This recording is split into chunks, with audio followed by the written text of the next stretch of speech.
Assalamualaikum warahmatullahi wabarakatuh. Selamat pagi, siang, dan malam untuk kita semua. Perkenalkan, nama saya Putri Patricia Agustina, nomor NIM 2019-143-018. Saya dari Universitas PGRI Palembang, Prodi PGSD semester 3. Video ini dibuat untuk memenuhi tugas akhir mata kuliah pembelajaran PKN Sekolah Dasar. Di video kali ini, saya akan membahas tentang mewarisi budaya Nusantara sebagai jati diri keindonesiaan, dan saya akan memberi opini. Sebelum kita masuk materi, izinkan saya untuk memberi penjelasan sedikit tentang materi ini. Di Indonesia itu banyak sekali warisan budaya. Adapun warisan yang telah diakui oleh UNESCO, yakni batik, wayang kulit, keris, pencaksilat, tari Bali, tari Saman, dan angklung, dan masih banyak lainnya. Warisan yang telah diakui oleh UNESCO itu sangat bernilai. Kenapa? Karena semua orang sepakat bahwa budaya adalah identitas sebuah bangsa.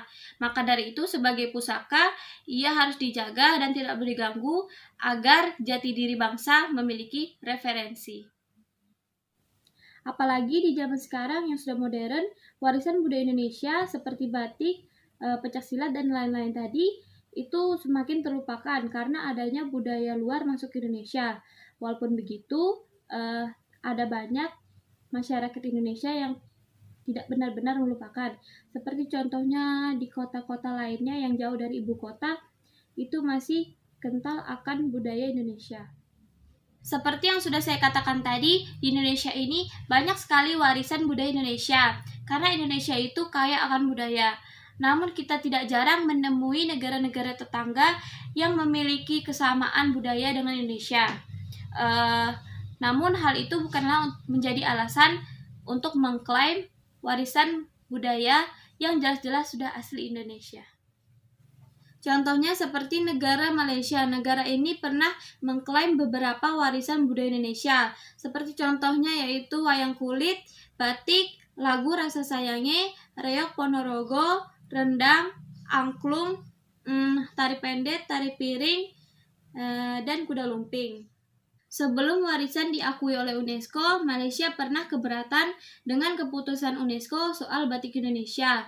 Sebelum kita masuk ke permasalahannya, berikut videonya. Pemirsa, saling klaim produk kebudayaan antara Indonesia dan Malaysia tampaknya belum akan berakhir. Setelah UNESCO memasukkan batik Indonesia ke dalam daftar warisan budaya tidak ternilai, Malaysia pun menyatakan keberatannya. Wakil Perdana Menteri Malaysia Tan Sri Muhyiddin mengatakan pemerintah Malaysia akan mempelajari lebih lanjut dan memastikan apakah keputusan UNESCO ini akan merugikan industri batik tradisional Malaysia. Menurut Muhyiddin, tidak hanya Indonesia, Malaysia juga memiliki corak batik khas. Bahkan menurutnya, India dan Singapura pun memiliki produk budaya serupa, hanya berbeda nama dan teknik pembuatan. Menanggapi keputusan UNESCO yang dikeluarkan 8 September lalu ini, Presiden Susilo Bambang Yudhoyono menetapkan 2 Oktober mendatang sebagai Hari Batik dan menghimbau seluruh warga negara Indonesia menggunakan batik pada hari tersebut.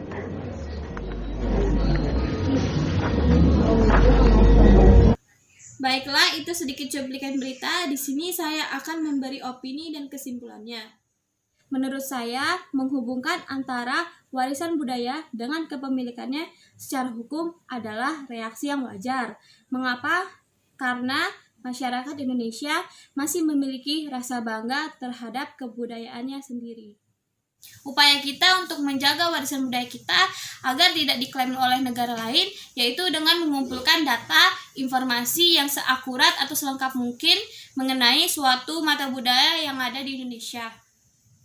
Karena UNESCO sudah mengakui bahwa batik itu sebagai kebudayaan Indonesia, maka secara tidak langsung menyatakan bahwa batik adalah warisan budaya Indonesia. Walaupun Malaysia dan Singapura memproduksi batik. Maka dari itu, Presiden Bambang Susilo Yudhoyono menetapkan 2 Oktober sebagai Hari Batik Nasional untuk mempertahankan kebudayaan Indonesia. Untuk itu, bagaimana sih cara kita menyikapi agar bisa menjaga dan melestarikan berbagai budaya yang kita miliki agar tidak dilekang oleh zaman? Untuk yang pertama yaitu melestarikan budaya daerah sendiri. Kan Indonesia itu sebagai negara kepulauan memiliki berbagai suku, budaya, dan bahasa daerah yang berbeda-beda. Tiap daerah di Indonesia memiliki kebudayaan khas dan unik. Untuk contoh melestarikan budaya daerah sendiri, itu misalkan kita berasal dari Palembang asli. Maka dari itu kita harus menjaga tariannya, baju, dan adat istiadat dari Palembang. Untuk yang kedua yaitu membawa budaya keluar daerah. Tujuan ini agar budaya yang kita miliki tetap dikenal dan diingat orang lain atau orang banyak, agar tetap terjaga meski nantinya tidak ada penerus aslinya dari budaya itu. Untuk yang ketiga yaitu pergi ke museum. Meskipun sederhana, pergi ke museum ini juga bisa menjaga kebudayaan agar tidak dilekang oleh zaman. Di museum ini juga tersimpan banyak benda-benda yang bersejarah yang tentunya berkaitan dengan kebudayaan daerah tertentu. Nah, maka dari itu kita sebagai generasi bangsa harus menjaga kebudayaan Indonesia dengan cara mencintai produk Indonesia, salah satunya seperti batik. Oke, itu saja yang bisa saya sampaikan pada materi ini. Lebih kurangnya saya mohon maaf, pada Tuhan saya mohon ampun. Ada kemumu di dalam semak, lari terbang mendengar babat. Terima kasih sudah menyimak, semoga bisa memberi manfaat.